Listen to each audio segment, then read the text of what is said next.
301. 301.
Un último canto, el número 308.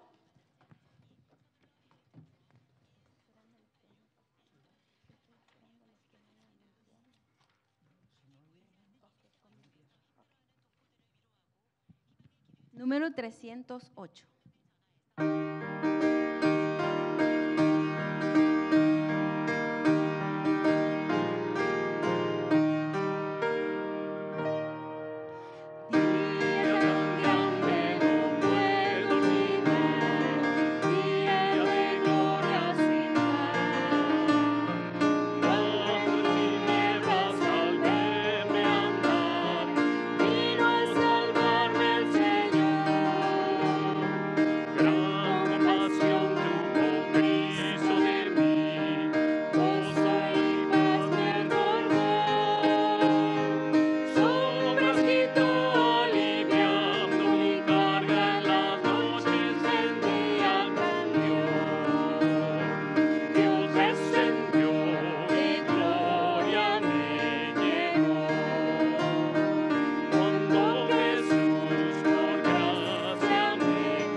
Buenas tardes, hermanos.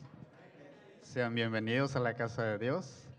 Les agradecemos, ¿verdad? Le damos gracias a nuestro Dios porque sus bendiciones son inmensas y siempre manda a sus siervos para hablar a su pueblo. Que Dios siga bendiciendo a su pueblo. Y bienvenidos, mis hermanos. Esta es su casa y vamos a ponernos de rodillas para hacer una oración.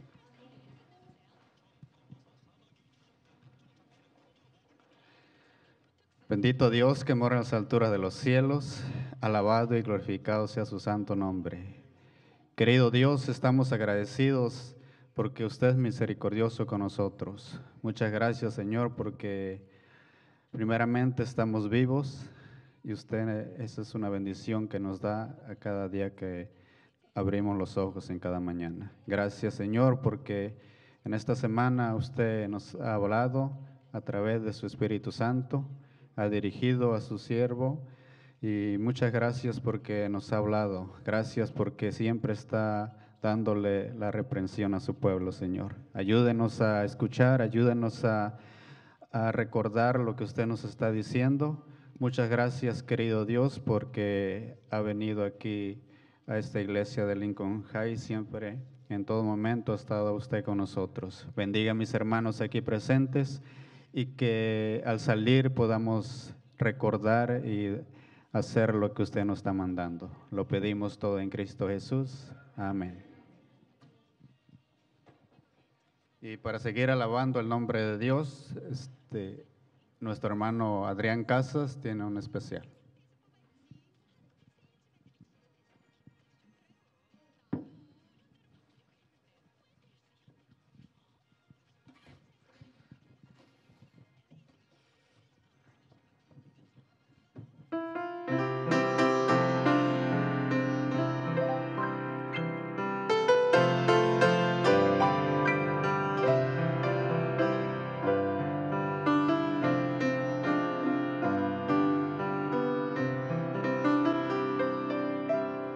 La Biblia nos habla de Cristo y de su muerte en la cruz. Su santa palabra ha dicho que Él pronto vuelve en luz. Te hallas listo a encontrar al Señor.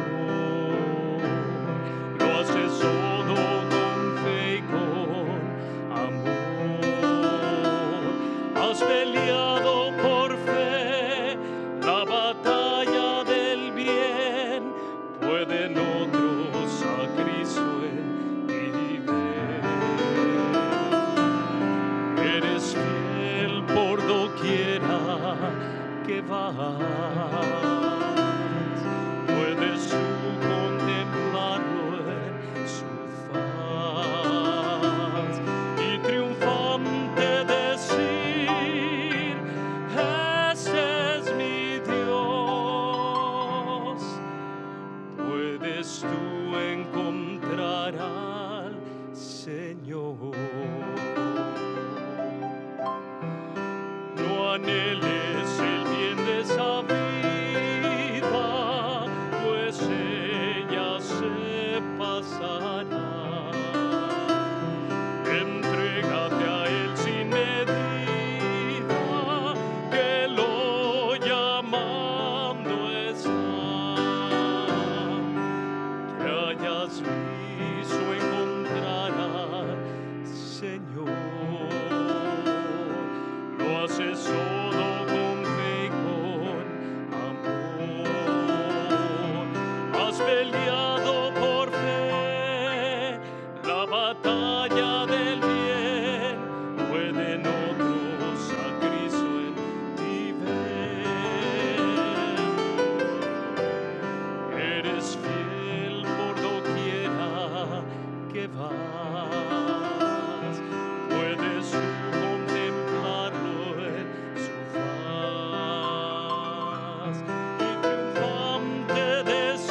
hemos peleado por fe la batalla del bien.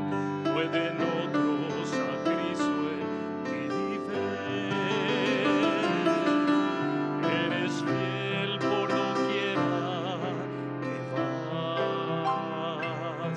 Puedes tú contemplarlo en su faz y triunfante decir: este es mi Dios. Puedes tú encontrar al Señor.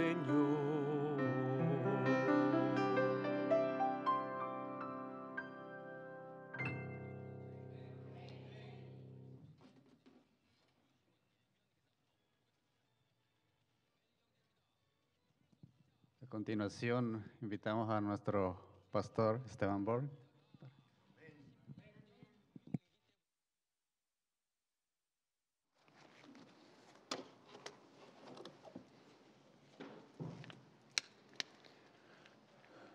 Muy buenas noches, queridos hermanos y hermanas. Buenas noches. Me alegra verles aquí. Llegó la hora cero. Bueno, hoy en el tiempo libre que disfrutamos, nos echamos una caminata allá al aviso de Hollywood. Fue una subida y bajada de unos 12 kilómetros. Así que estamos bien afilados. Nunca habíamos tenido el privilegio de subir allá. Es una buena caminata, buen ejercicio. Y cuando uno sube temprano, con ese techo que hay antes de las 10 de la mañana, sube uno muy bien. Quiero mencionar que esta noche será la última noche, no solamente de las presentaciones, sino también para que puedan adquirir el material. Ya los manuales se acabaron. En realidad traje 100 y todos ya se vendieron. Pero si alguien quiere un manual, puede hablar con Aileen, la hermana encargada, y ella va a tomar el pedido, usted lo puede pagar y ella se lo va a mandar por correo y no le va a cobrar el envío, no le va a cobrar shipping. Así que si quieren conseguir el manual lo pueden hacer. Este manual también existe en inglés. Si quieren conseguir el manual en inglés lo pueden conseguir también. No trajimos, pero lo pueden pedir y también será enviado. Quiero mencionar que esta noche será la última noche que habrá un descuento de 20%. El descuento es mientras estamos aquí. Ya después, cuando nos vayamos, se cerró la puerta de la gracia. Así que hay que aprovechar y conseguir el material ahora. Ahora, debo advertirles que esta noche tengo dos temas que son bastante extensos. Pero como es la última noche, pues ustedes lo van a tolerar. ¿Verdad que sí? Son dos temas de suprema importancia y creo que ustedes van a ver cuando terminemos las presentaciones la tremenda importancia que tienen para nuestra vida espiritual, para nuestra vida eclesiástica. Antes de comenzar esta noche, queremos tener una palabra de oración, como siempre hacemos. Nunca debemos abrir la palabra del Señor sin oración, porque el Espíritu Santo que reveló la palabra y la inspiró es el único que puede venir ahora a explicárnosla. Así que vamos a inclinar nuestros rostros y vamos a orar al Señor. Padre Celestial, gracias te damos porque tú eres un Dios que se comunica con nosotros. Qué terrible sería vivir en este planeta sin tener ninguna palabra autorizada de tu parte. Gracias porque no tenemos que vagar de aquí para allá sin rumbo, sin entender lo que está ocurriendo. Gracias porque nos has revelado claramente nuestro origen, nuestra razón de existir y nuestro destino. Pedimos al estudiar estos dos temas finales en esta noche que tu Santo Espíritu nos acompañe de una forma clara y decidida. Pedimos, Señor, que nos ayudes a entender cuál es nuestra responsabilidad personal y nuestra responsabilidad como iglesia. Gracias, Señor, por escuchar nuestra oración, pues te lo imploramos y venimos a tu trono en el nombre poderoso, que es sobre todo nombre, el nombre de Jesús. Amén. Quiero que vayan conmigo en el manual, si tienen su manual, a la página 45 y vamos a repasar la secuencia de eventos que tenemos allí en esa página y luego entonces iremos a la página 71, que será nuestro primer tema de estudio esta noche. Ahora voy a hacer un repaso rápido porque puede haber personas aquí que no han venido las noches anteriores. Y para los que ya han venido, un repaso siempre es bueno, siempre es importante. Ahora ustedes notarán que en primer lugar desciende del cielo un ángel poderoso. ¿Quién es ese ángel poderoso? Miguel. ¿Y quién es Miguel? Miguel es un nombre de Jesús. Luego se dan las características de ese personaje. Son características que se aplican a Cristo en Apocalipsis el capítulo 1. Este ángel poderoso desciende con un pergamino o un libro abierto en la mano. ¿Qué libro es ese? El librito de Daniel 12:4, el que fue sellado y cerrado hasta el tiempo del fin, que ahora lo abre, porque se le va a quitar el sello al libro. ¿Y cuál es el énfasis central de ese libro? Los 2300 días y el momento en que va a comenzar, ¿qué cosa? El juicio. Ese es el mensaje central que sale del libro. Y luego entonces el ángel poderoso coloca un pie en el mar y otro en la tierra, que significa que el mensaje del librito tiene que ir ¿a dónde? A toda nación, tribu, lengua y pueblo, que exige una iglesia que esté en todo el mundo para proclamar el mensaje. ¿Qué significa el acto de plantar los pies? Significa que este ángel poderoso está diciendo, esto a donde yo planto mis pies es mío, lo reclamo como mío. Y luego este ángel poderoso suelta un rugido como de león. Y el eco de su voz suena como 7 truenos. Y los 7 truenos impartieron un mensaje. Sabemos que es un mensaje que se podía entender porque Juan lo entendió, porque iba a escribir. Pero se le dijo, no lo escribas, no es bueno que la gente sepa esto. Y vimos que eso se refiere a varios chascos que hubo entre 1842 y 1844, a donde no entendieron plenamente el factor tiempo para cuando iba a comenzar el juicio. Primero pensaron que alrededor del año 1843, luego la primavera, luego el otoño, luego la primavera de 1844 y finalmente el otoño de 1844. Y Dios selló los truenos, puso su mano sobre los errores que ellos cometieron, porque era necesario zarandear a los que pertenecían a este movimiento para ver quién era uno que en verdad amaba a Jesús y quiénes estaban nada más porque tenían miedo. Después de esto, el 22 de octubre de 1844, el ángel levanta su mano derecha al cielo y hace un juramento. En el nombre del Creador, invoca al Creador del cielo y la tierra, del mar, de todas las cosas que en ellos hay.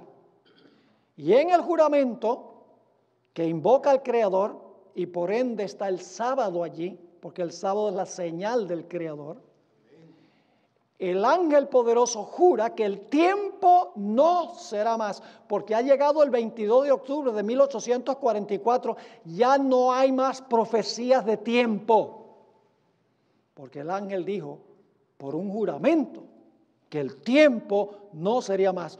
Los tiempos proféticos terminaron el 22 de octubre de 1844. Luego entonces se oye una voz del cielo que le dice a Juan, y Juan representa el pueblo de Dios. Recuerdan que estudiamos esto, el pueblo de Dios en el tiempo del fin. Luego a Juan se le dice, toma el librito, una voz del cielo, dile al ángel que te dé el librito. Y Juan va y le dice al ángel, dame el librito. Y la voz dice que el librito, cuando te lo comas, será amargo en tu vientre, pero dulce en tu boca, que es un orden inusual. Porque primero debería decir dulce en la boca y amargo en el vientre. Pero el ángel dice amargo en el vientre y dulce en tu boca. Y esta noche vamos a ver por qué el orden está invertido. Hay una razón muy importante. Así que Juan ahora toma el libro y se come el libro. Y entonces el orden es correcto. Dice que cuando lo comió, era dulce en su boca, pero fue amargo en su vientre.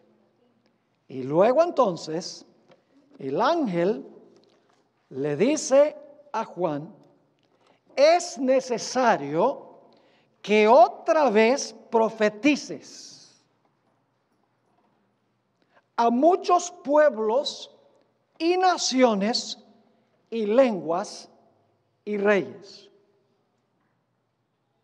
Es decir, después del chasco, después de la experiencia dulce y amarga, ahora se le da una orden a Juan. Se le dice, tienes que profetizar de nuevo. Tiene que salir de nuevo un mensaje del librito. A muchos pueblos, naciones, lenguas y reyes. Y entonces, el ángel le dice a Juan, que se levante y mida el templo, el altar y los que adoran en ese templo. Y entonces termina el misterio de Dios poco antes de sonar la séptima trompeta. Esa es la secuencia. ¿Ven la experiencia adventista en esta secuencia? Es algo extraordinario. Todo en su orden exacto y preciso como sucedió. Usted no va a encontrar en la Biblia que dice, Apocalipsis 10 está hablando del movimiento adventista. Porque cuando el libro de Apocalipsis fue escrito no existía la iglesia adventista. Usted lo que tiene que hacer es buscar las características de un movimiento que se describe en Apocalipsis 10 para ver cómo ese movimiento cumplió todas las características.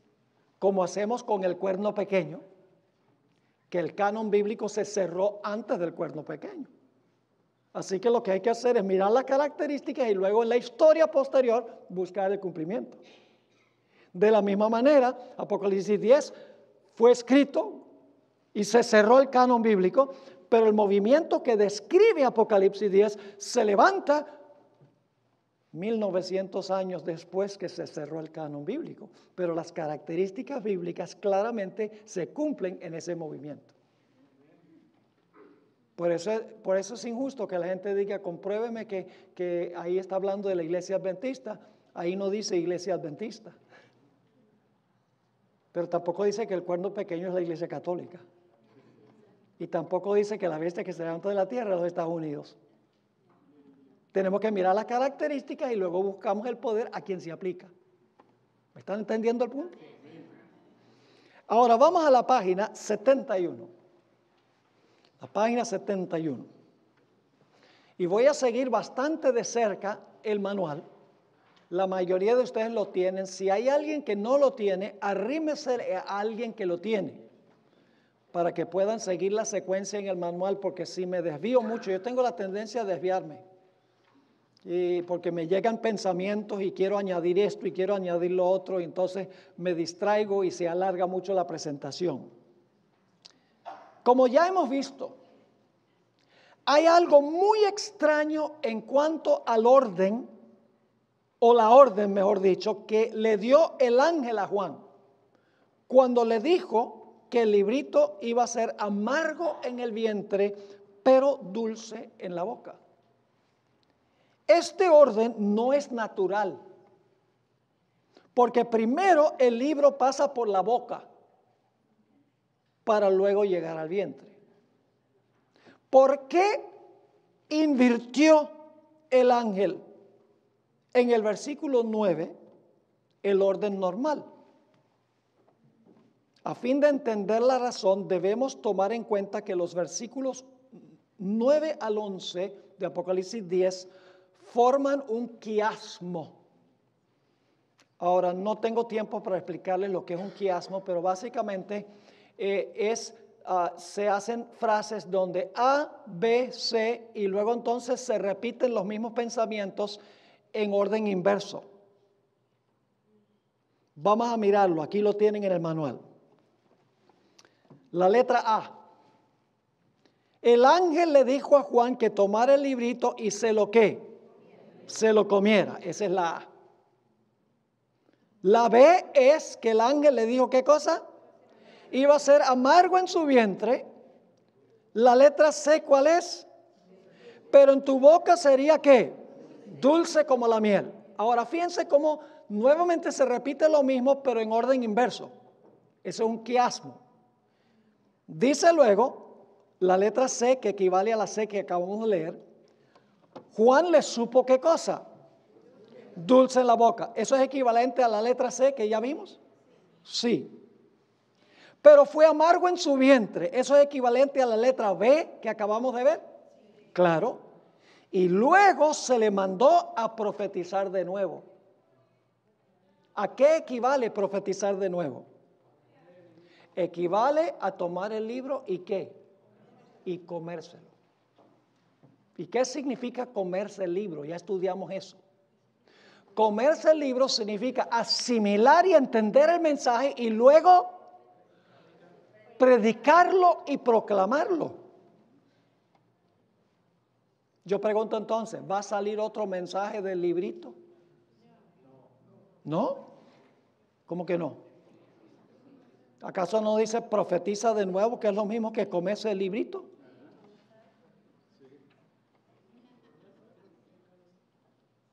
Yo pregunto, ¿usted puede hacer algo de nuevo si no lo hizo por lo menos una vez antes?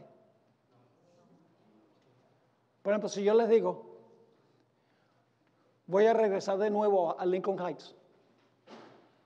Si yo no vine la primera vez, yo no puedo regresar de nuevo.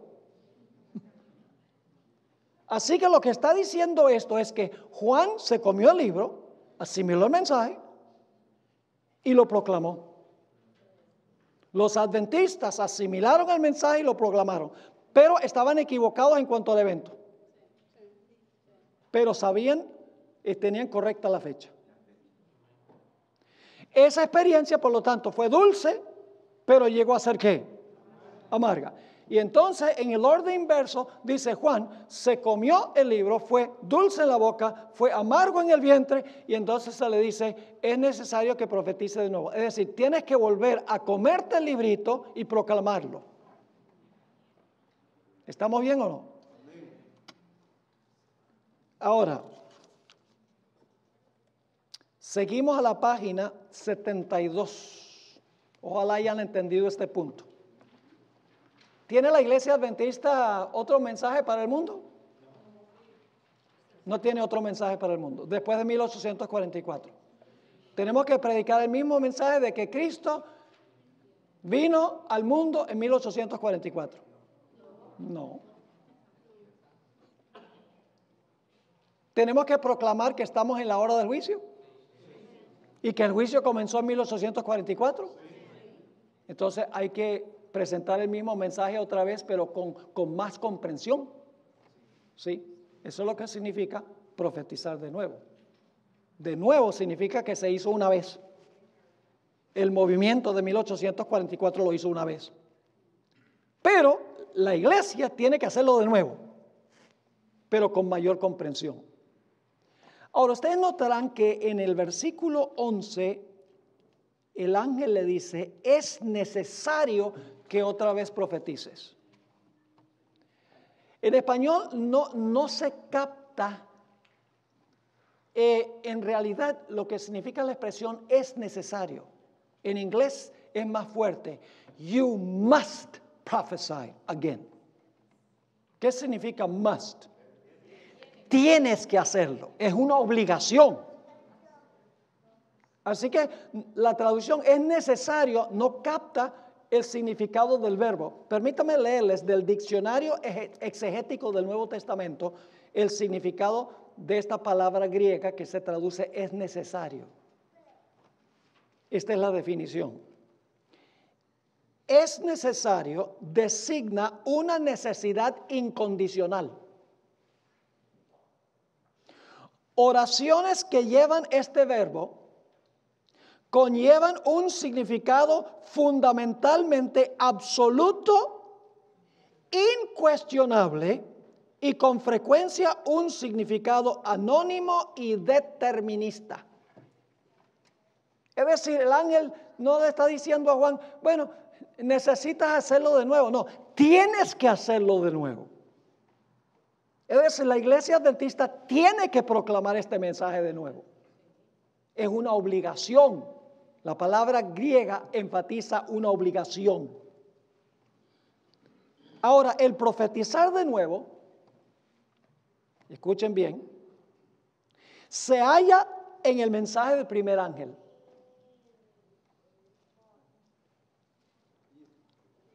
Que se predicó ya una vez entre 1798 y 1844, así ya lo estudiamos. Proclamaron la hora de su juicio ha llegado, entre 1798 y 1844. Pero ese mensaje hay que proclamarlo, ¿qué?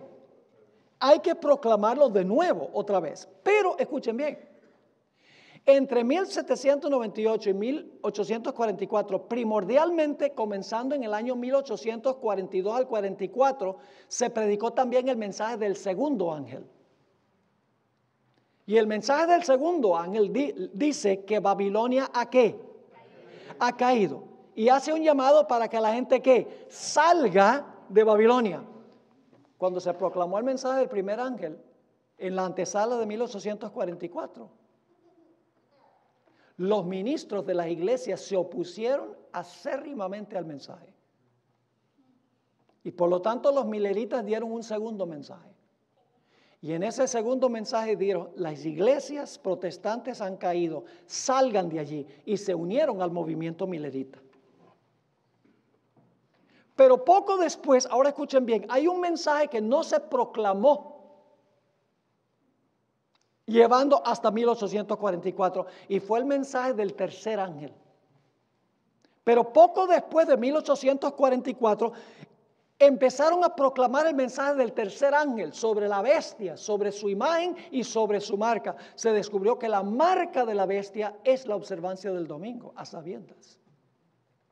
Es decir, el profetizar de nuevo significa predicar los mensajes de los tres ángeles. Ese es el mensaje de profetizar de nuevo. Los primeros dos se predicaron ya una vez. Pero el mensaje de Apocalipsis 10 es que tienes que hacerlo ¿qué? Otra vez. Pero con la adición del mensaje del tercer ángel. Que los mileritas no entendieron porque no entendían el sábado. Ni entendían la seriedad de la observancia del domingo. Ahora, hay una conexión entre Apocalipsis 10 y el mensaje del primer ángel. Ambos contienen un mensaje global. Yo pregunto, ¿el mensaje del primer ángel va a toda nación, tribu, lengua y pueblo? ¿Y qué acabamos de leer en Apocalipsis 10:11? Es necesario que profetices a muchos pueblos, naciones, lenguas y reyes. ¿En Apocalipsis 10 es global? ¿En Apocalipsis 14 el mensaje del primer ángel es global? ¿Es el mismo mensaje? ¿Cómo no? Segunda característica. En Apocalipsis 10, el ángel que jura en nombre del Creador. El mensaje del primer ángel, hermanos y hermanas, atrae la atención al Creador. Adorad a aquel que hizo el cielo, la tierra, el mar y las fuentes de las aguas. ¿Es el mismo mensaje? ¿Cómo no? Y yo pregunto, ¿el mensaje de Apocalipsis 10 es un mensaje del juicio? Sí, porque el librito, la idea del librito es presentar ¿qué cosa? El juicio que comenzó en 1844. En Apocalipsis 14, el mensaje del primer ángel atrae la atención al juicio. La hora de su juicio ha llegado. Entonces, ¿dónde está el profetizar de nuevo? Los mensajes de los tres ángeles. Es lo que la iglesia tiene que proclamar. No es opcional. Y lamentablemente son muy pocos los sermones que se están escuchando sobre los mensajes de los tres ángeles. Y usted dice, ¿cómo sabe usted eso, Pastor Bor? Porque yo dirijo un ministerio que es mundial. Nosotros estamos alcanzando 110 países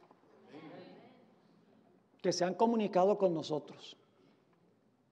Todo el tiempo recibimos correos electrónicos, llamadas, cartas diciendo, pastor, los mensajes de los tres ángeles es algo que no existe en nuestra iglesia.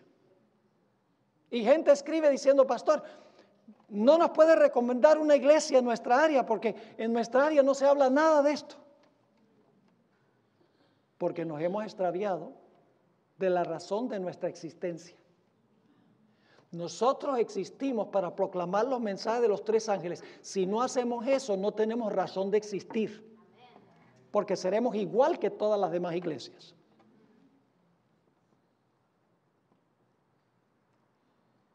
Ahora hablemos de medir el templo. ¿Vamos bien hasta ahora? Vamos a hablar de medir el templo. Después de decir profetiza de nuevo, en Apocalipsis 11:1 se le da otra orden a Juan. Entonces me fue dada una caña semejante a una vara de medir. Y se me dijo, levántate y mide el templo de Dios y el altar y los que adoran en él. Ahora, debo decirles, hermanos y hermanas, que hay varios lugares en el libro de Apocalipsis a donde se dividió el capítulo en el lugar equivocado. Apocalipsis 11:1 le pertenece al capítulo 10. No debe ser el primer versículo del capítulo 11. Es la conclusión del capítulo 10, porque habla del contenido que se debe proclamar de nuevo. El mensaje que hay que proclamar de nuevo es que hay que medir el templo, el altar y los que adoran allí. Ese es el mensaje. El versículo 1 del capítulo 11 pertenece al capítulo 10. No tengo tiempo de demostrarles en Apocalipsis en varios lugares, clarito, que el capítulo se dividió en el lugar equivocado. Y usted dice, pastor, usted se está metiendo con la Biblia, está cambiando la Biblia. No, porque capítulos y versículos no existían. Los capítulos y versículos fueron agregados en la Edad Media para que se pudiera conseguir. Imagínense ustedes buscar Isaías 35:10 y no tiene uno ni capítulos ni versículos. Así que por razones prácticas, para que pudiéramos conseguir los versículos, se le agregaron capítulos y versículos. Pero como los que pusieron capítulos y versículos no entendían el libro de Apocalipsis, colocaron la división a veces a donde no iba. Así que el versículo 1 del capítulo 11 pertenece al capítulo 10. Y no lo digo solo yo, quiero darles una cita de un erudito no adventista, dicho sea de paso. Y este erudito no adventista de apellido Saiz escribió un comentario sobre Apocalipsis. Y no todo lo que dice es correcto, pero es interesante que en este punto sí tiene razón. Leo esa cita al pie de la página 72.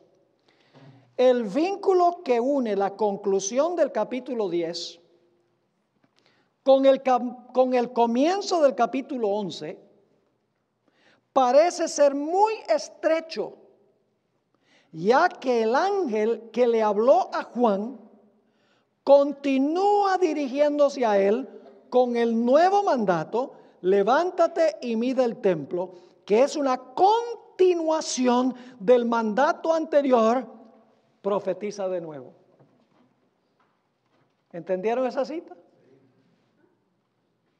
Ahora necesitamos contestar varias preguntas en cuanto a Apocalipsis 11:1, que debe ser en realidad Apocalipsis 10:12. Vamos a contestar estas preguntas. ¿Cuál es el templo del cual habla Apocalipsis 11:1 que hay que medir? ¿Será el templo terrenal o será un templo celestial? Esa es la primera pregunta. Segunda pregunta: ¿qué significa medir el templo, el altar y los que adoran en ese templo? 3. ¿Qué representa la vara de medir? ¿Qué es la vara de medir? La vara es simbólica.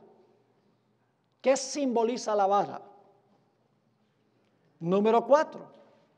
¿A cuál altar se refiere este versículo? Porque hay que medir también el altar. ¿Será el altar que se encontraba en el atrio, el altar del sacrificio, o será el altar de incienso que se encontraba en el lugar santo? Y la pregunta número 5 contesta al número 4, porque el altar que hay que medir es el altar en el lugar santo, el altar de incienso. Y vamos a ver por qué. Número 5.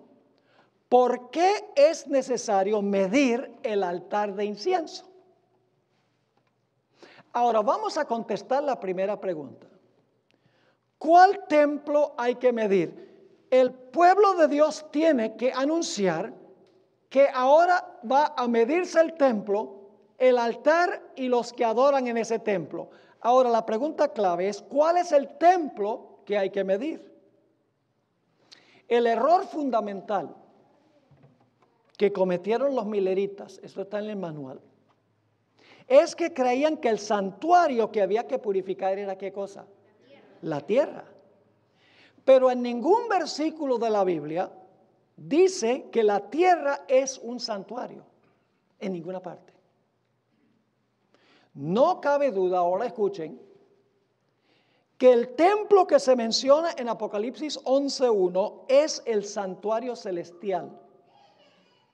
Más específicamente, el lugar santísimo del santuario celestial. Y ustedes dicen: ¿por qué razón, pastor? Porque en 1844 no había un templo terrenal. El templo judío fue destruido ¿en qué año? El templo judío fue destruido en el año 70 de la era cristiana y nunca se ha reconstruido. Así que Dios no puede haberle dicho a su iglesia: proclamen que ahora se va a medir el templo y que sea el templo judío en 1844, porque en esa fecha no había templo judío. Así que tiene que ser un templo celestial. Ustedes dicen: ¿cómo sabe eso? Es muy sencillo. Vamos a Hebreos 8 y el versículo 1 y 2. ¿A dónde ministra Jesús hoy? ¿Cuál es el templo hoy? ¿Cuál es el santuario hoy? ¿Es un templo o santuario judío allá en el Medio Oriente? No. ¿A dónde ministra Jesús? ¿En cuál templo?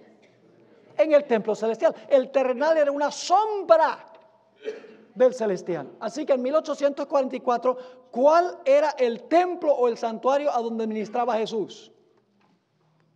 El templo celestial. Dice en Hebreos 8, 1 y 2. Ahora bien, el punto principal de lo que venimos diciendo es que tenemos tal sumo sacerdote, el cual se sentó a la diestra del trono de la majestad. ¿Dónde? En los cielos. Ministro ¿de qué? Del santuario y de aquel verdadero ¿qué? Tabernáculo que levantó el Señor y no el hombre. Así que ¿cuál es el templo que hay que medir a partir de 1844? El templo celestial. El problema es que Miller no comprendió por qué era necesario purificar algo tan puro como el cielo. Así que descartó la posibilidad de que el santuario celestial necesitase ser purificado. Pero el libro de Hebreos afirma claramente, como vimos ayer, y no voy a leer el versículo porque ya lo estudiamos ayer, claramente dice que el santuario celestial tiene que purificarse con mejores sacrificios que los sacrificios que purificaban el santuario terrenal. ¿Qué sacrificios purificaban el santuario terrenal? Los sacrificios de animales. ¿Qué sacrificio purifica el santuario celestial? La sangre mejor de Cristo Jesús. En Hebreos 9, 22 y 23 lo dice clarito, que las cosas celestiales hay que purificarlas con mejor sangre que la sangre que se usaba para purificar el santuario terrenal. Ahora, en el idioma griego en que fue escrito el libro de Apocalipsis, hay dos palabras que se traducen templo. Una de ellas es la palabra hieron. Ustedes lo tienen ahí en el manual. Esa palabra nunca la usa el libro de Apocalipsis. La palabra hieron, que se traduce templo, 25 veces la palabra hieron se traduce templo en el libro Hechos de los Apóstoles. Pero nunca en Apocalipsis aparece la palabra hieron. La otra palabra que se traduce templo es la palabra naos, que ya hemos mencionado, se refiere a ¿qué? Se refiere al lugar santísimo del santuario celestial. Cuando aparece la palabra templo en Apocalipsis, 16 veces esa palabra es naos, que se refiere al lugar santísimo. Y usted dice, pastor, ¿cómo sabe eso? Vamos a Apocalipsis 11, 19 para que se den cuenta. Apocalipsis 11, 19. Este versículo describe lo que pasó en 1844. Dice, y el naos de Dios, el templo de Dios, fue abierta en el cielo. Fue abierto en el cielo. ¿Y qué se vio cuando se abrió el templo? Y el arca de su pacto se veía en el naos, en el templo. ¿A qué se refiere entonces la palabra templo en Apocalipsis? La palabra naos se refiere al lugar santísimo, porque el arca del pacto estaba en el lugar santísimo. ¿Están conmigo? Y luego dice, y hubo relámpagos, voces, truenos, un terremoto y grande granizo. Esta es una descripción interesantísima. Los fenómenos que se mencionan. ¿Saben dónde más se consiguen esos fenómenos? Cuando Dios reveló su ley en el monte Sinaí. ¿Qué es lo que se encontraba dentro del arca del pacto? La ley de Dios que fue dada en el Sinaí. Cuando se abre el templo en el cielo y se ve el arca del pacto, ahora los mismos fenómenos que menciona Éxodo se realizan. Porque ahora cuando se abre el lugar santísimo, se ve el arca del pacto y en el arca del pacto se encuentra la ley de Dios revelada en el monte Sinaí. Noten Éxodo 19, 16 al 19, los mismos fenómenos. Dice, cuando Dios estaba a punto de dar su ley, aconteció que al tercer día, cuando vino la mañana, vinieron truenos y relámpagos y espesa nube sobre el monte y el sonido de bocina muy fuerte, y se estremeció todo el pueblo que estaba en el campamento. Noten, truenos y relámpagos. Interesante, lo mismo que en Apocalipsis. Y Moisés sacó del campamento al pueblo para recibir a Dios, y se detuvieron al pie del monte, y todo el monte Sinaí humeaba porque Jehová había descendido sobre él en fuego. Y el humo subía como el humo de un horno, y todo el monte se estremecía. Menciona Apocalipsis, el capítulo 11, un terremoto también. Sí. Y dice, el sonido de la bocina iba aumentando extremo. Moisés hablaba y Dios le respondía con voz que tronante. Así que cuando se abre el templo, el Naos, en 1844, se ve el arca del pacto, a donde está la ley, que cuando Dios la reveló, hubo estos fenómenos en medio de la naturaleza. Porque ahora se va a ver su ley. Los pioneros, después de 1844, ahora van a describir que la ley no fue clavada en la cruz porque está en el arca del pacto. Van a descubrir que el sábado está vigente porque en el arca del pacto están las tablas de la ley y en el centro de la ley está el sábado. Por eso la iglesia adventista, poco después de 1844, descubrieron que la ley está vigente y el sábado es el día de reposo. El mundo cristiano no entiende eso porque está en el lugar santo. ¿Me entienden? Sin embargo, nosotros queremos ser como todos los demás. Queremos hacer el mismo evangelismo que hacen ellos, queremos usar la misma música que usan ellos. No, hermanos. Nosotros tenemos un mensaje especial, un mensaje distintivo. Nosotros no somos como una iglesia del montón. Dios no nos ha llamado a unirnos a esas iglesias. Dios nos ha llamado para proclamar el mensaje de los 3 ángeles a esas iglesias, para que los fieles salgan de allí y se unan al remanente de Dios para proclamar el mensaje especial, la verdad presente para este tiempo. Esa es la razón por la cual nosotros existimos. Perdóneme por ser tan celoso. No me perdonen. Ahora vamos a Apocalipsis 15, 5 al 8. Lo leímos anoche. Aquí le voy a demostrar de nuevo que el Naos es el lugar donde se encuentra el arca del pacto. ¿Ustedes recuerdan que los filisteos se llevaron el arca cautiva? ¿Recuerdan eso? Sí. Y entonces, ¿qué hizo el arca? El arca, cuando se la llevaron, empezó a derramar plagas sobre los filisteos. Plagas, se usa la palabra plagas. Y entonces una ciudad decía a otra ciudad, mira, les toca a ustedes el arca ahora. Y luego esa ciudad decía, mire, no la queremos más, les toca, el turno es de ustedes. Y fue de ciudad en ciudad porque derramaba plagas, porque los filisteos eran incircuncisos que pisoteaban la ley de Dios. Y finalmente le dijeron a David, ven y busca el arca porque no la queremos porque derrama plagas. Entonces yo pregunto, cuando se abre el lugar santísimo, cuando se cierra la puerta de la gracia y se derraman las plagas, ¿de dónde se derraman las plagas? Del arca del pacto, porque el mundo ha pisoteado la ley de Dios.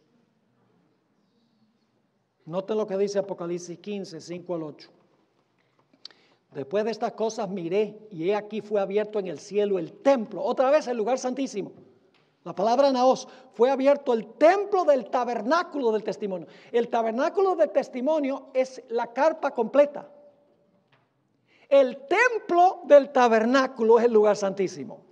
Así que dice, fue abierto en el cielo el templo del tabernáculo del testimonio, y del templo del naos salieron los 7 ángeles que tenían las 7 plagas, vestidos de lino limpio y resplandeciente y ceñidos alrededor del pecho con cintos de oro.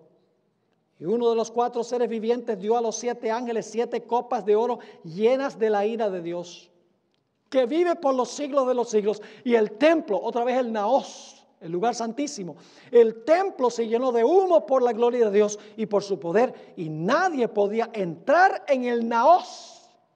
Nadie podía entrar al lugar santísimo hasta que se hubiesen cumplido las 7 plagas de los 7 ángeles. En Apocalipsis 11, 19 se abre el templo para que la gente pueda entrar, pero en Apocalipsis 15 se cierra el lugar santísimo para que la gente ya no pueda entrar, para que puedan salir los ángeles con las plagas. Ahora hablemos un poco de los que adoran en el templo. Ya sabemos cuál es el templo, ¿verdad? Cuando se dice, mide el templo, ¿de cuál templo estamos hablando? Del santuario celestial. ¿Se va a empezar a medir qué cosa? El santuario celestial. Se va a empezar a medir el santuario, el templo celestial. Especialmente, ¿qué apartamento? El lugar santísimo del santuario celestial. Se va a empezar a medir. Ahora, ¿quiénes son los que adoran en el templo? Y surge esta pregunta, ¿cómo puede el pueblo de Dios adorar en el templo celestial a partir de 1844, cuando durante la sexta trompeta viven aún en la tierra? ¿Están entendiendo la pregunta? Dice que hay que medir a los que adoran en el templo. Los que adoran en el templo son los que profesaron el nombre de Jesús. Pero la pregunta es, ¿cómo pueden adorar ellos en el templo si nosotros vivimos en la tierra y lo que se está midiendo es el templo en el cielo? La respuesta es sencilla. En el día de expiación, esto es muy importante, en el día de expiación del Antiguo Testamento, el pueblo seguía la obra del sumo sacerdote por la fe. Ellos estaban fuera, pero seguían en su mente los movimientos del sumo sacerdote en el lugar santísimo. Mientras el sumo sacerdote purificaba el santuario, el pueblo debía reunirse fuera del santuario y seguir la obra del sumo sacerdote por la fe. Debían reunirse, afligir sus almas, ayunar y abstenerse de trabajar. Es decir, estaban adorando en el templo, aunque físicamente no estaban con el sumo sacerdote en el templo, estaban allí por fe, siguiendo los movimientos del sumo sacerdote. Ahora fíjense el siguiente párrafo, a la mitad de esta página. En los servicios del santuario del Antiguo Testamento, el pueblo podía ver el ritual que ocurría en el atrio. ¿Qué había en el atrio? El altar del sacrificio y la fuente. La gente que vivía en el campamento podía ver cuando se sacrificaban animales y cuando el sacerdote se lavaba en la fuente. Sí lo podían ver. ¿Qué representa los sacrificios en el altar del sacrificio? La muerte de Jesús. ¿A dónde murió Jesús? En la tierra, ¿verdad? ¿La gente pudo ver la muerte de Jesús? Sí. El lavacro, no tengo tiempo de comprobar esto, pero el lavacro representa la resurrección de Jesús. Es el lavacro de la regeneración. ¿La gente en la tierra pudo presenciar a Jesús físicamente después de su resurrección? Sí. El pueblo podía ver lo que pasaba en el atrio, que representa la tierra.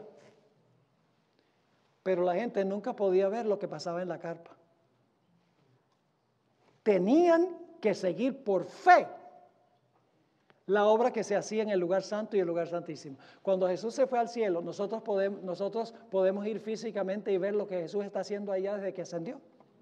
No, pero podemos seguir su obra. Sí. ¿Entramos en 1844 allá al santuario con él físicamente para ver lo que está haciendo? No. ¿Pero podemos entrar allá y seguir su obra? Sí, porque Dios ha dado una descripción de la carpa, lo que pasaba allí, para que nosotros podamos saber qué hace Jesús allí. Es que nosotros, aunque estamos en la tierra, estamos adorando en el santuario celestial. Como el pueblo se reunía alrededor del santuario y adoraba, seguía por fe lo que estaba sucediendo allí. Nosotros podemos acercarnos hoy al trono celestial. Noten Hebreos 4:16, esto está al pie de la página 75, dice el apóstol Pablo, acerquémonos pues confiadamente al trono de la gracia. ¿Qué podemos hacer? Acercarnos al trono de la gracia para alcanzar misericordia y hallar gracia para el oportuno socorro. Así que los adoradores somos nosotros. Los que adoran en el templo son los que van a ser medidos. El templo celestial va a ser medido. Ahora surge la pregunta, ¿qué es el templo celestial? ¿Qué es el templo que se va a medir? Hemos dicho que lo que se mide es el santuario celestial, pero hay una realidad mayor que esta. Y es que en la tierra, el templo de Dios en la tierra, ¿qué es? La iglesia es el templo de Dios en la tierra. El templo literal está en el cielo y el templo espiritual está en la tierra. El templo espiritual es la iglesia. El templo literal está allá, a donde ministra Jesús. Ahora, en la siguiente sección del manual, yo demuestro esto. Vamos a seguir esto rápidamente. ¿Cómo sabemos que en la tierra hay un templo espiritual a donde ministra Jesús por medio del Espíritu Santo? Yo pregunto, ¿a quiénes eran medidos en el santuario en el día de expiación en el Antiguo Testamento? ¿A quiénes se evaluaban? Los que estaban afuera, ¿verdad? Las vidas de los que estaban afuera. Si se estaban afligiendo, ayunando, no trabajando. Si no estaban haciendo eso, eran cortados del pueblo y destruidos del pueblo, dice la Biblia. Es decir, el medir del santuario significaba que se estaban midiendo las personas que estaban fuera adorando. Ahora, noten, el apóstol Pablo explicó que el anticristo final se va a sentar ¿dónde? Según 2 Tesalonicenses 2. Se va a sentar en el templo de Dios haciéndose pasar por Dios. ¿Han leído ese pasaje? 2 Tesalonicenses 2:4 dice, hablando de este anticristo, el cual se opone y se levanta contra todo lo que se llama Dios o es objeto de culto, tanto que se sienta en el templo de Dios como Dios haciéndose pasar por Dios. Ahora, los teólogos protestantes de estirpe conservador afirman que Pablo creía que el templo judío se va a reconstruir y que el anticristo es un personaje malévolo que se va a sentar literalmente en un templo literal reconstruido en la tierra. Pero la pregunta es, ¿será que el anticristo se va a sentar en un templo literal judío reconstruido en el Medio Oriente? Obviamente, si el templo literal de Dios está ahora en el cielo, sería imposible que el anticristo se sentara allí. ¿De acuerdo? El anticristo no se sentará en un templo literal, porque ese está en el cielo. Entonces, ¿a dónde se va a sentar? En el templo espiritual. ¿Y qué es el templo espiritual? La iglesia. Y en un momento se le voy a comprobar que el templo en la tierra es espiritual. Y cuando se dice que mide el templo celestial, se está midiendo, son los nombres de las personas que están allá. Las vidas de todas las personas que profesaron a Jesús, que están escritas allá. Se está evaluando y se están midiendo sus vidas. Pero son miembros del templo espiritual en la tierra. Noten Mateo 21 y el versículo 12 y 13. Este es al final de la entrada triunfal. Jesús entra al templo judío. Y fíjense cómo se refirió Jesús al templo judío cuando entró, cuando concluyó la entrada triunfal. Dice, entró Jesús en el templo de Dios. ¿Cómo se le llama al templo cuando Jesús entró por última vez al templo judío? Se le llama el templo ¿de qué? El templo de Dios. Y echó fuera todos los que vendían y compraban en el templo y volcó las mesas de los cambistas y las sillas de los que vendían palomas y les dijo, escrito está, mi casa. Se refirió al templo judío como ¿qué? Como la casa de él. Mi casa, casa de oración será llamada, mas vosotros la habéis hecho cueva de ladrones. Y luego, en el capítulo 22 y el capítulo 23, Jesús da una serie de parábolas, le enseña a los líderes judíos y rechazan todo lo que él dice. Está enseñando en el templo. Y finalmente Jesús, cuando se da cuenta que los líderes de la nación judía del Sanedrín han rechazado, porque le habla a los herodianos, a los saduceos, a los fariseos, a todos los grupos, les está hablando en el capítulo 22 y 23. Finalmente sale por última vez de ese templo. Cuando entró, se le llama el templo de Dios y Jesús dijo, esta es mi casa. Pero cuando sale en el capítulo 23 y el versículo 38, Jesús dice, he aquí, vuestra casa os es dejada desierta. ¿Era ya la casa de él cuando salió? No, no habrá otro templo judío. Ya no es la casa de él. Porque el templo terrenal apuntaba al templo celestial. Ahora, en el último párrafo de la página 76, como ya hemos visto, existen dos palabras en el Nuevo Testamento que se traducen templo. Una es hieron y la otra naos. Ahora escuchen. El apóstol Pablo nunca, ni una vez, usó la palabra naos para referirse al templo judío literal. Nunca. Pablo usó naos para referirse al templo judío. Sin excepción, usó la palabra naos para referirse a la iglesia y al templo celestial. Y aquí hay un hecho muy diciente. En el libro de Hechos, que se escribe después que Jesús dijo, vuestra casa os es dejada desierta. En el libro de Hechos, el templo judío se menciona 25 veces, la palabra templo, refiriéndose al templo judío.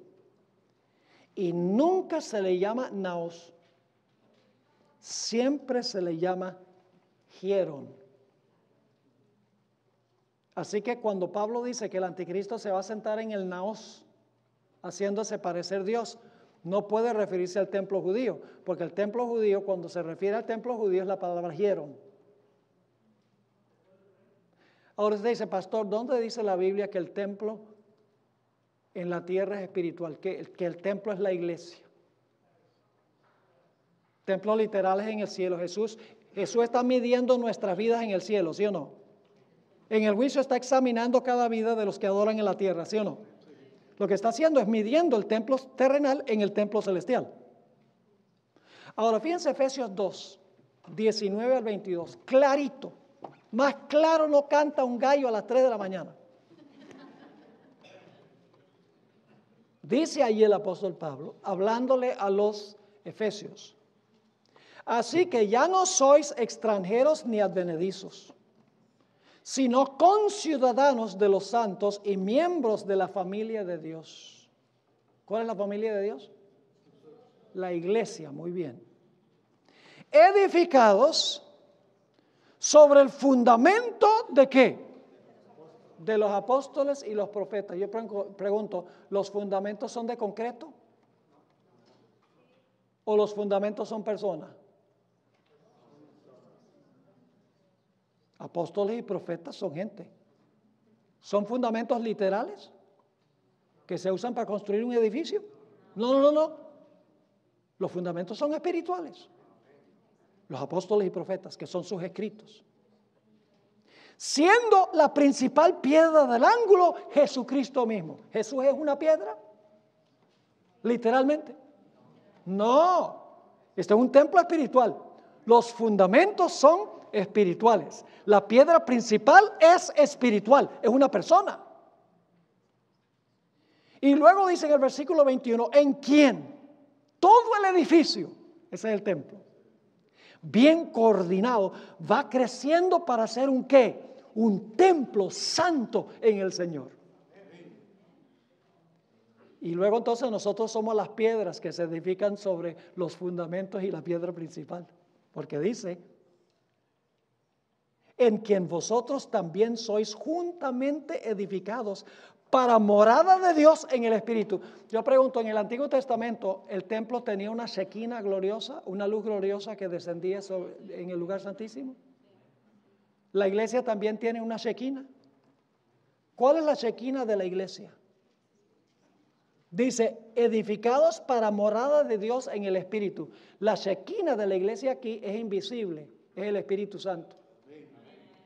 Pero la shequina literal en el santuario celestial es el Espíritu Santo en persona.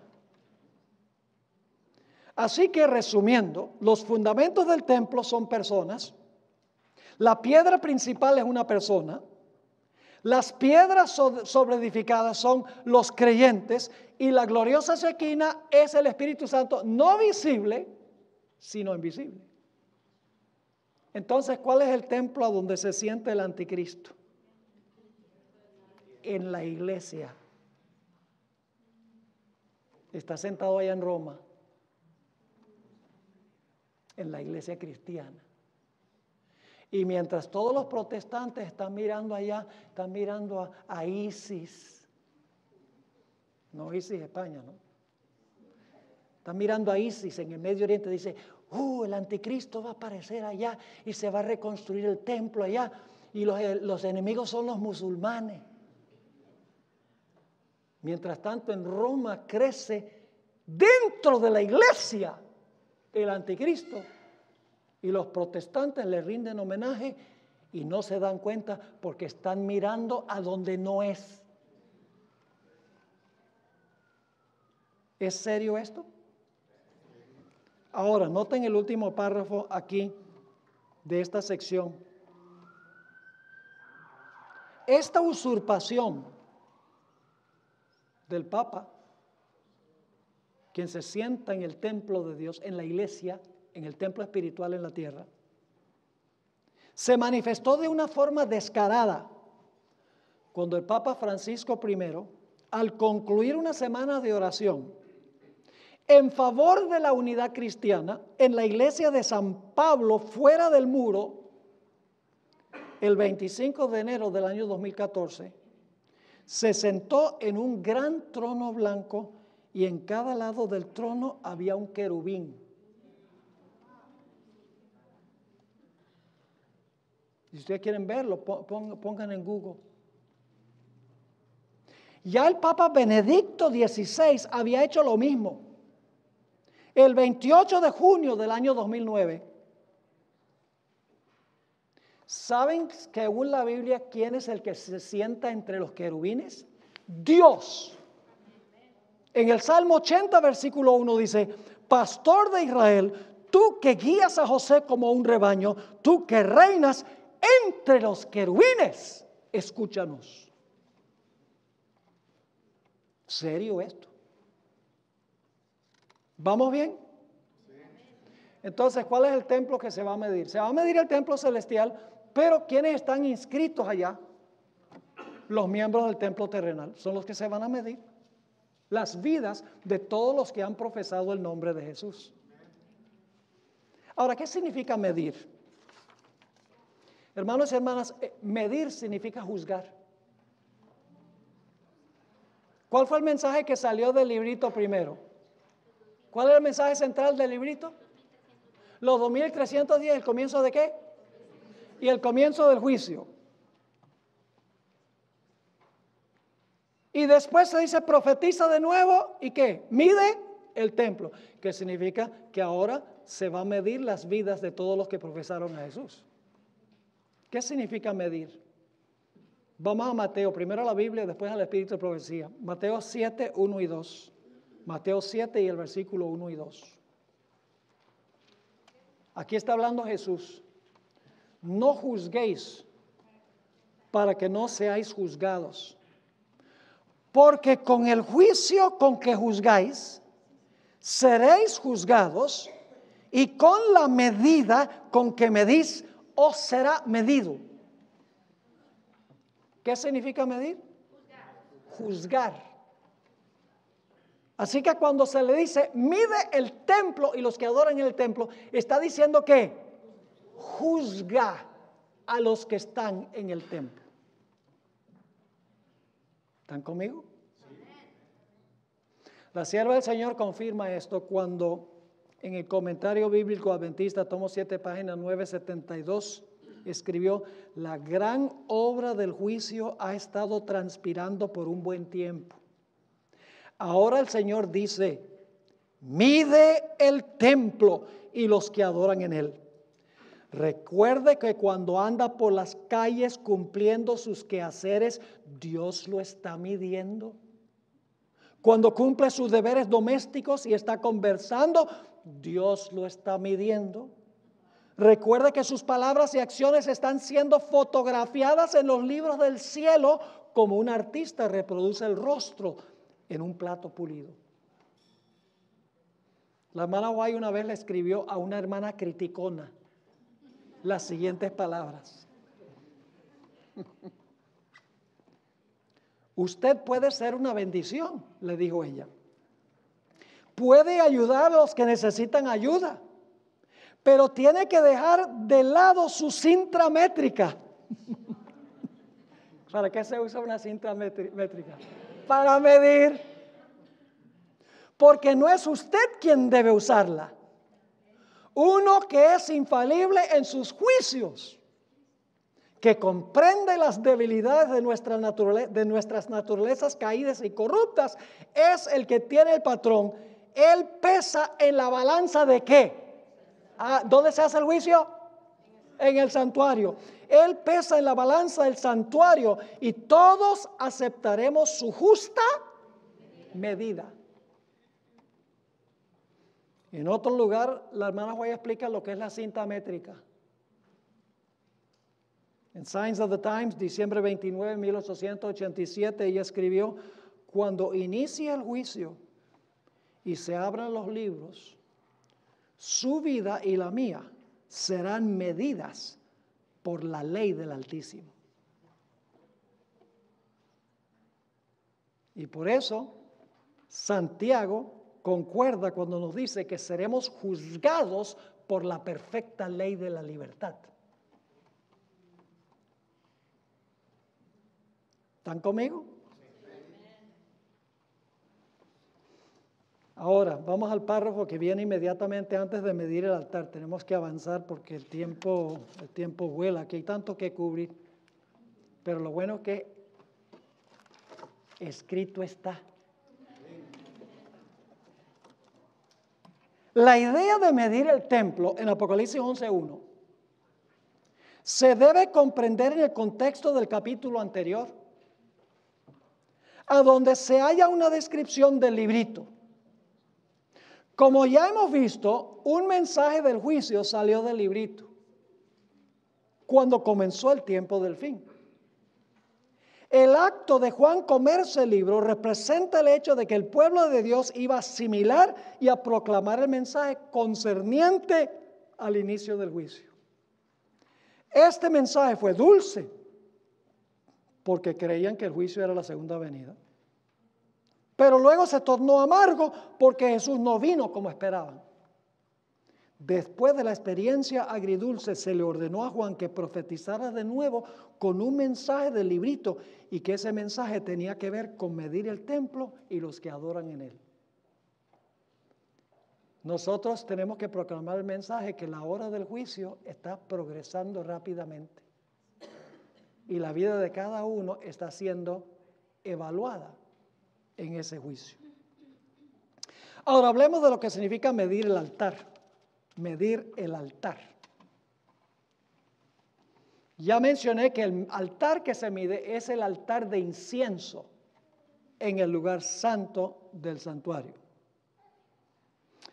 Tiene que ser ese altar porque esto está ocurriendo en el periodo de la sexta trompeta, y en la sexta trompeta Jesús ya no estaba en el atrio, sino que está en el lugar santísimo.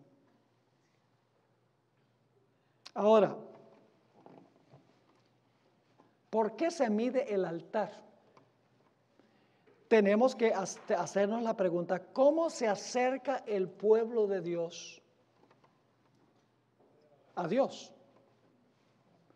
¿Por medio de qué? De la oración. ¿De acuerdo? Cuando pecamos, ¿qué hacemos?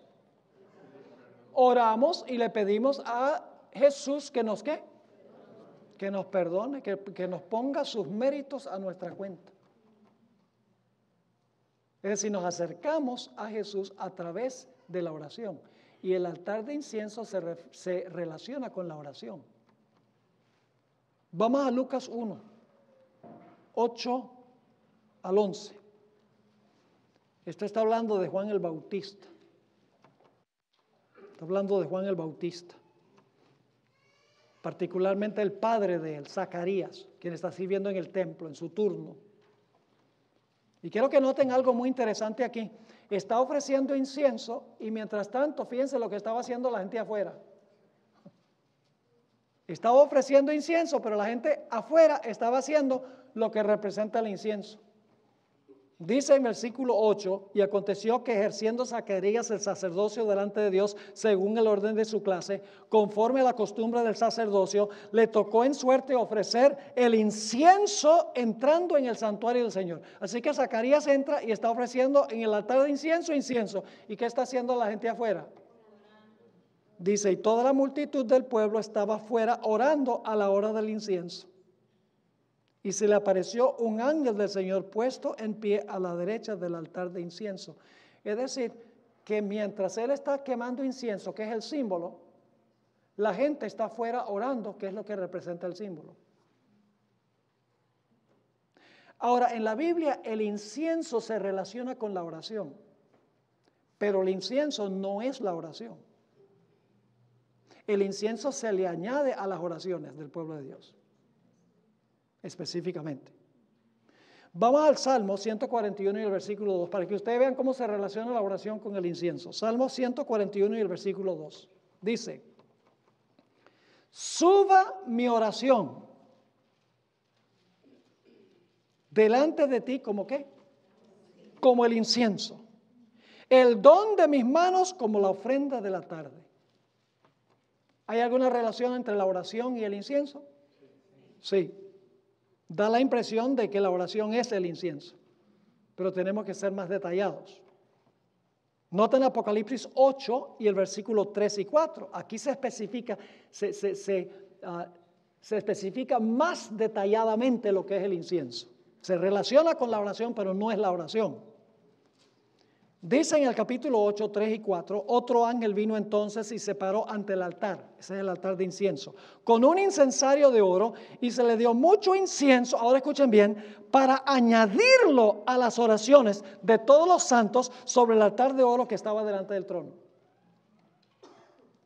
¿El incienso es la oración? No, se le añade a la oración. Y versículo 4 dice, y de la mano del ángel subió a la presencia de Dios el humo del incienso con las oraciones de los santos. ¿Qué es el incienso que se le añade a las oraciones de los santos? Elena White presentó esta hermosa cita sobre lo que representa el incienso. Se encuentra en el libro Hijos e Hijas de Dios, página 24. Cristo se ha comprometido a ser nuestro sustituto y garante. Y no pasa por alto a nadie. Hay un fondo inagotable de obediencia perfecta que acumuló su obediencia. En el cielo, sus méritos, es decir, de Jesús, su abnegación y sacrificio propio, se atesoran como incienso. ¿Qué es el incienso? Los méritos, la abnegación y el sacrificio propio ¿de quién? De Jesús. Se atesoran como incienso que se ofrece juntamente con las oraciones de su pueblo.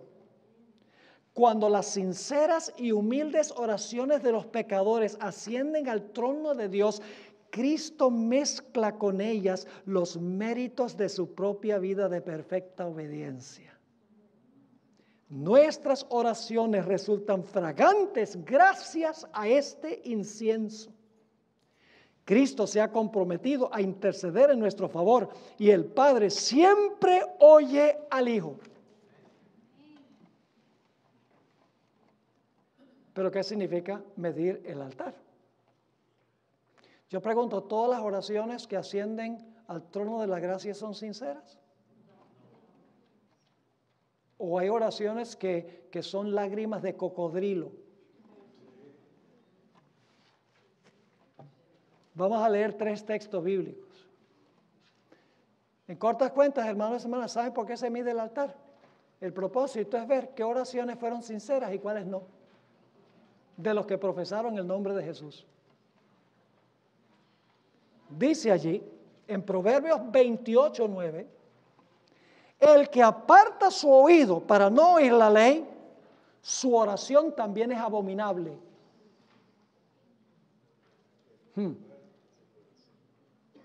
Hay que hacer una distinción, en el juicio se hace una distinción de los que realmente oraron con tristeza por el pecado y confesaron sus pecados y los que no lo hicieron. ¿Sí? Por eso se está midiendo las oraciones, para ver si las oraciones son sinceras o no. Jeremías 7:16.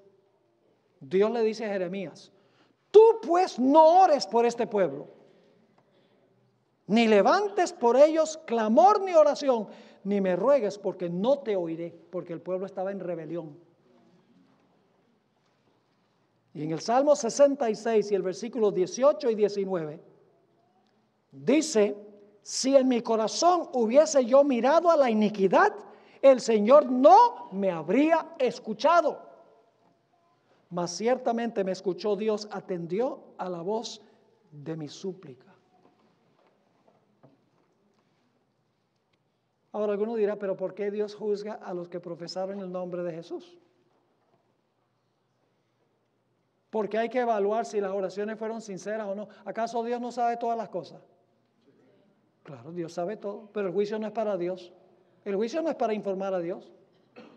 Dios no dice, bueno, vamos a ver si la oración de este fue sincera. No, Dios ya sabe si fue sincera o no. Pero el propósito del juicio es que el universo sepa si la oración fue sincera o no.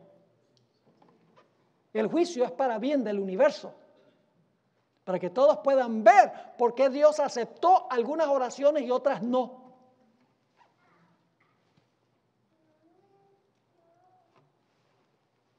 El gran comentarista Albert Barnes, que no fue adventista, captó esto cuando escribió: hay una aparente incongruencia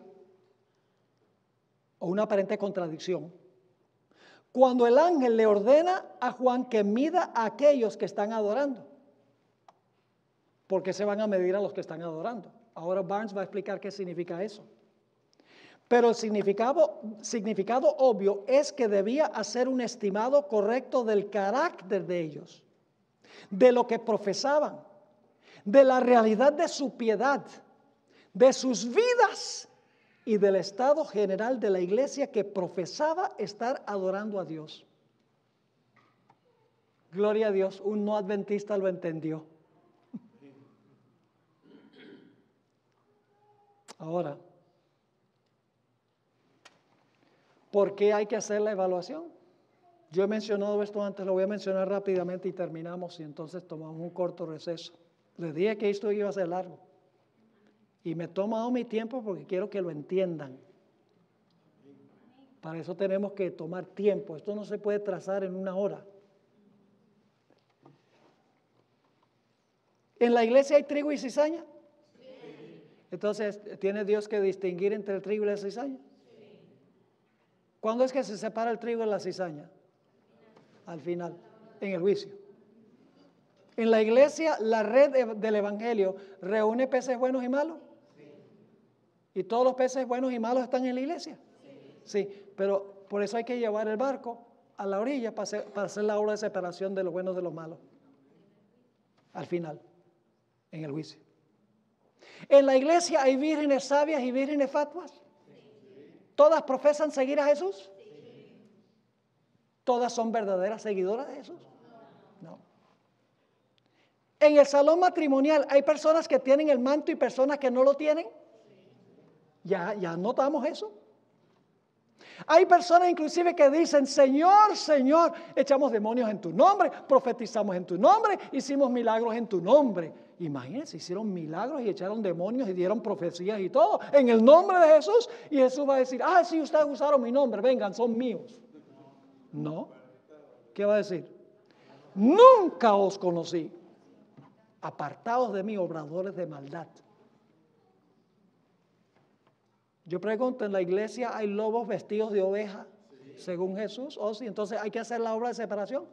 Sí, porque para los seres humanos, ellos no se dan cuenta que es un lobo, sino hasta que se abren los libros.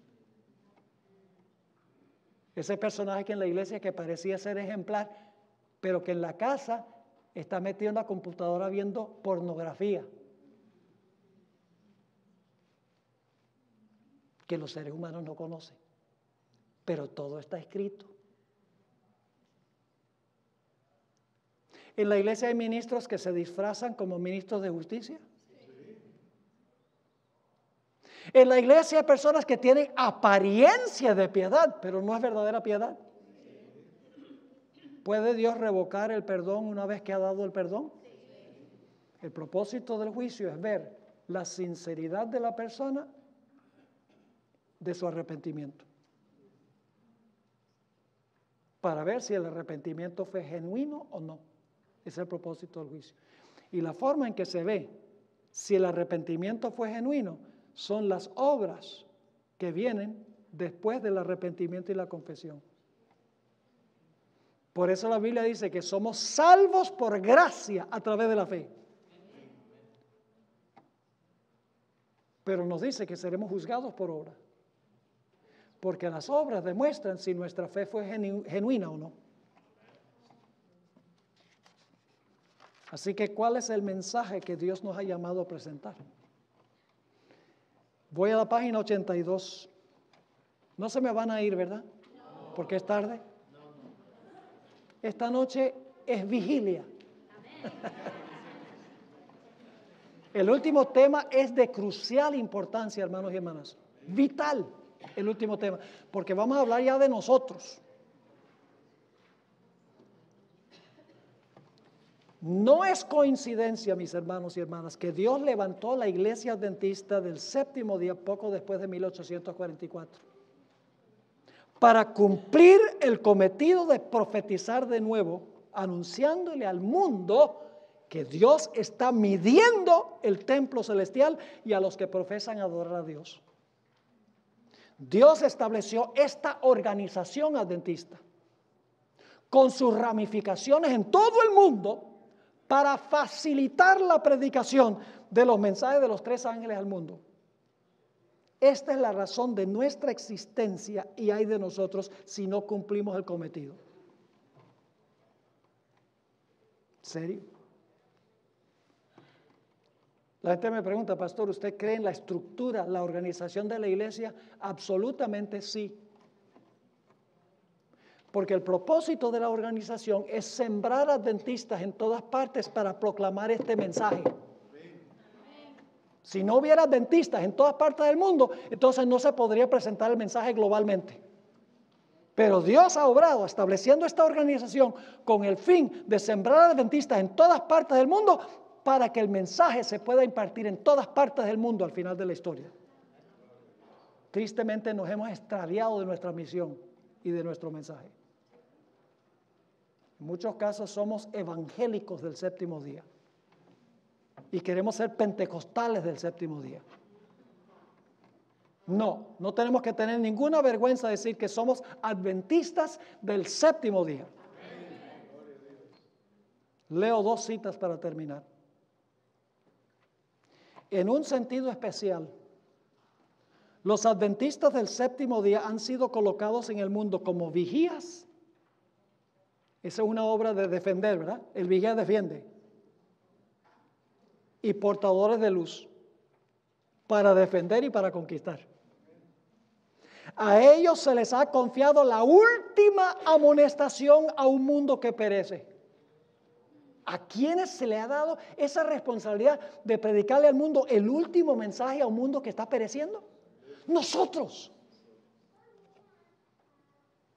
Sobre ellos ha resplandecido una luz maravillosa de la palabra de Dios, hermanos. ¿Qué luz nos ha dado a nosotros como iglesia? Se les ha encomendado una obra de suprema importancia: la proclamación de los mensajes del primero, segundo y tercer ángel. No hay otra obra que tenga tanta importancia. No han de permitir que ninguna otra cosa absorba su atención. Nada, sino predicar los mensajes de los tres ángeles. ¿Y qué pasa si no lo hacemos? Está esta cita que lo pone uno a temblar. En Evento de los Últimos Días, página 54, la iglesia adventista del séptimo día ha de ser pesada en la balanza del santuario. La iglesia será juzgada conforme a los privilegios y las ventajas que ha recibido.